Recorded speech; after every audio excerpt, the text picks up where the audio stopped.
शेष रहे सुन्नी तो सेठ जी हिसाब सुनते जाना, तो सेठ जी हिसाब सुनते जाना। जिस दिन की प्रतीक्षा सभी विद्यार्थियों और शिक्षकों को रहती है, मैं ज़्यादा इस संबंध में आपको नहीं बताऊंगा, बिल्कुल शॉर्ट में आपको बताना चाहूँगा, क्योंकि मौसम की दूरता को देखते हुए ज़्यादा आपको बैठाना ठीक है भी नहीं और आप सुनते भी नहीं है। पहली बात तो ये है कि हमारे जो प्रथम उपराष्ट्रपति और द्वितीय राष्ट्रपति डॉक्टर सर्वपल्लभ राधाकृष्णन जी, उनके जन्म दिवस की याद पर या जन्म दिवस पर शिक्षक दिवस मनाया जाता है। इतना आप ध्यान रखिए। थोड़ा हमारे राष्ट्रपति जी के बारे में।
तो उन्होंने उसको उसका बजट भी बताया कहाँ कहाँ खर्च करना है करके।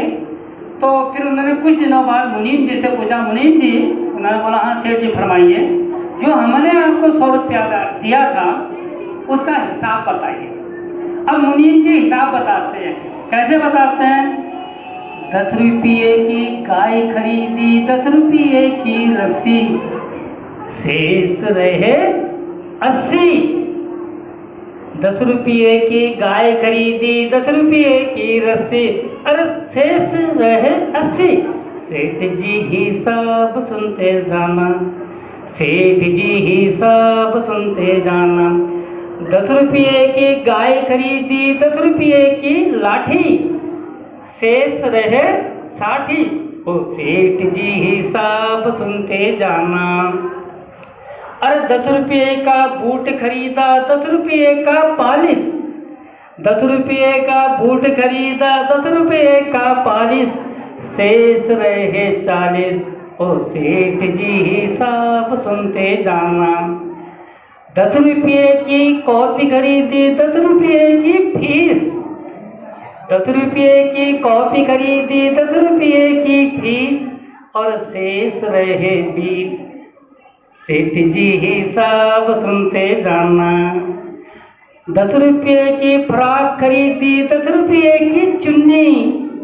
10 रुपये की फ्राक खरीदी, 10 रुपये की चुन्नी। अब शेष रहे सुन्नी, शेष रहे सुन्नी। ओ सेठ जी हिसाब सुनते जाना, ओ सेठ जी हिसाब सुनते जाना। थैंक यू, थैंक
दरवाजा बंद कर दे।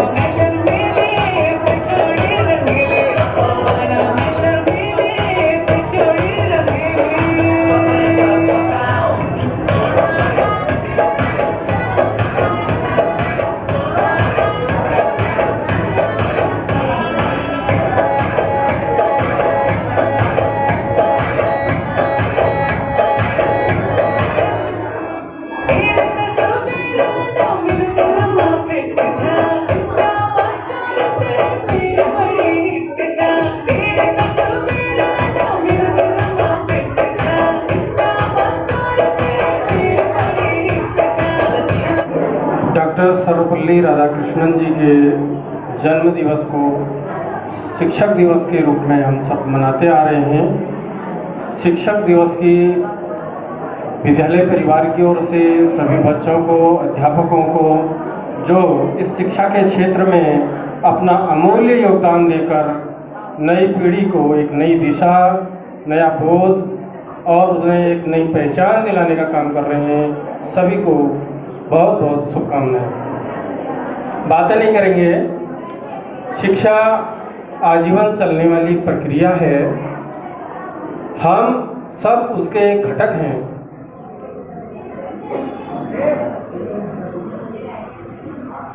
तो शिक्षक, शिक्षा और शिक्षार्थी, तीन ये तत्व हैं। इन्हों तीनों तत्वों के सम्मिलित होकर, इन तीनों के समावेश से एक अच्छे समाज का, एक अच्छे व्यक्ति का, एक अच्छे व्यक्तित्व का निर्माण होता है। उसी से अच्छे राष्ट्र का निर्माण होता है। इसलिए कहा जाता है व्यक्ति निर्माण में उसके गुरु की, उसके मार्ग प्रदर्शक की महती भूमिका होती है। इसी क्रम में हम देश के ऐसे शिक्षाविद, महान चिंतक, विचारक, दार्शनिक और देश के सर्वोच्च पद को सुशोभित करने वाले डॉक्टर सर्वपल्ली राधाकृष्णन जी की जन्म दिवस को शिक्षक दिवस के रूप में मनाते आ रहे हैं। प्यारे बच्चों, मैं इस विषय में बहुत ज़्यादा कुछ न कहते हुए ये कहना चाहूँगा कि शिक्षक के द्वारा शिक्षा के 4 आयाम स्थापित किए गए हैं। वो 4 आयाम हैं कि पहली बार जब शिक्षक कक्षा में जाते हैं, कक्षा में जो शिक्षक के द्वारा बोध कराया जाता है उसे कहते हैं। तो 4 उसके स्थान हैं। तो शिक्षक के द्वारा सबसे पहले जो ज्ञान कराया जाता है वह, और दूसरे स्तर पर जो शिक्षक के द्वारा बताया गया वो बच्चे आपस में क्या करते हैं, उसका स्वाध्याय करते हैं। और तीसरे स्थान पर बच्चे आपस में एक दूसरे से, जिसको कॉन्सेप्ट क्लियर नहीं होता है, वो आपस में पूछते हैं।